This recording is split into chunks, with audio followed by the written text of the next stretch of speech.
जय जगन्नाथ। बालेश्वर सोर कोड़ई 1929 मसीहा मार्च 1 तारिख में जन्मग्रहण करते जदुनाथ दास महापात्र। पिता थिले राजनारायण दास महापात्र। जदुनाथ जड़े ओडिया साहित्यिक और राजनेता थिले। सोरु से 3 थर विधानसभा को निर्वाचित होते।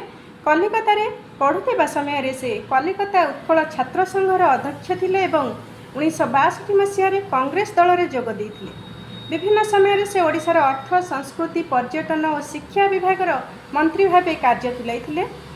ओडिया साहित्यर विभिन्न विभाग में लेखनी चालना करी तांकर 60 रु अधिक बही प्रकाश पाई। 12टी नाटक मध्य रात्रि गो तुमे कथा कुह, अथवा अंधार, कंस, बंदी बेगम बादशाह।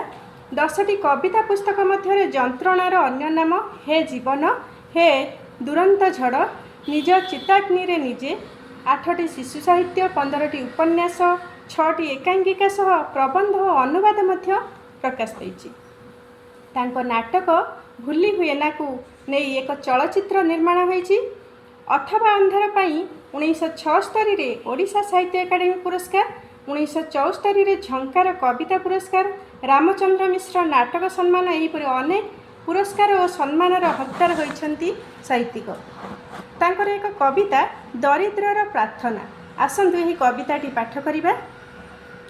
कुह हे मनीष माने, हे शताब्दी, हे सभ्यता, हे आलोक सहस्र किरण, कुह कुह दोषम केउठी।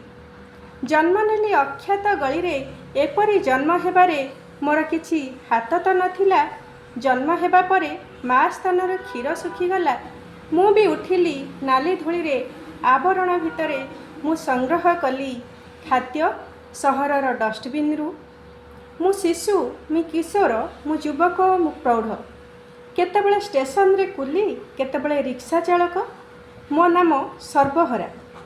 मोरी पाखरे कोठा, मटर शौखीन संप्रदायर बगीचा, तीव्र आलोकर व्यभिचार और चोरा बजार एमिति पाप मु निर्वाक। मु जन्म नेइथिली एक सुवर्ण उषारे, मु मृत्युवरण करिबी एक निबुज अंधकार रे।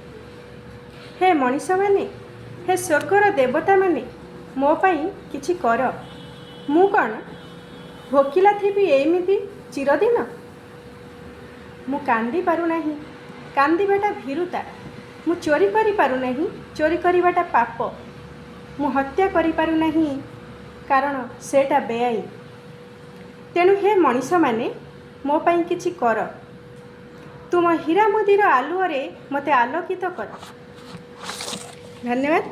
भल लगी लाइक करेंगे, शेयर करेंगे, कमेंट बॉक्स रे मतामत देवा को भूलिबे नहीं। आज पई रहिली, नमस्कार।